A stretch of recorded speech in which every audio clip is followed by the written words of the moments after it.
Hey folks, this is Kelani. Let's explore the roots of the exile race, the Granok. These hulking golems of living stone come from a planet called Nox.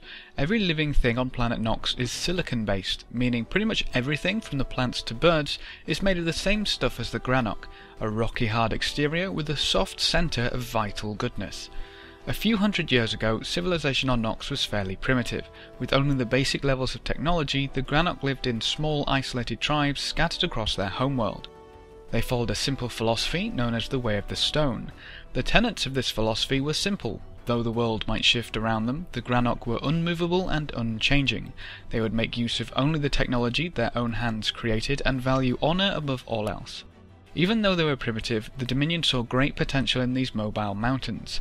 Makari ambassadors were sent to bring the Granok into the fold, but the Way of the Stone was upheld. The Makari were destroyed and the Granok continued their stoic lives.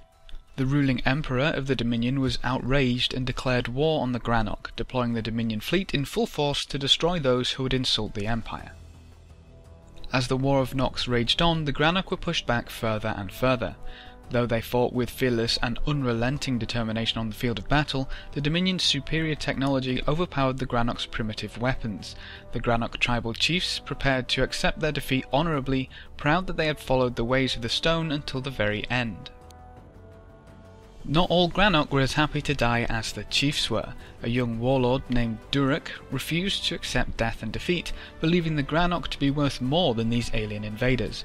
In a series of daring raids, Durek led war parties into Dominion camps, stealing weapons, armour and whatever tech they could get their hands on. Within a few weeks, the growing ranks of the Granok insurgents turned the tide, pushing the Dominion back towards their ships. With the technology gap closed, the Dominion found themselves on the losing side of the war. Battered and bloody, the Empire was eventually driven off Granok and back to planet Cassus.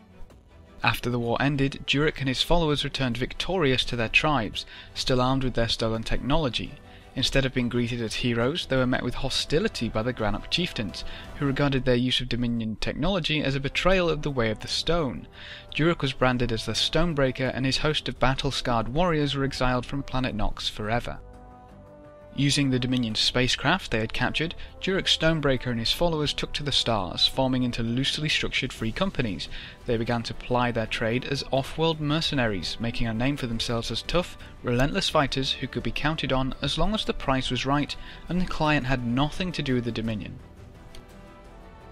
After the Cassian Civil War and the formation of the government in exile, the Granok joined up with the Exile fleet.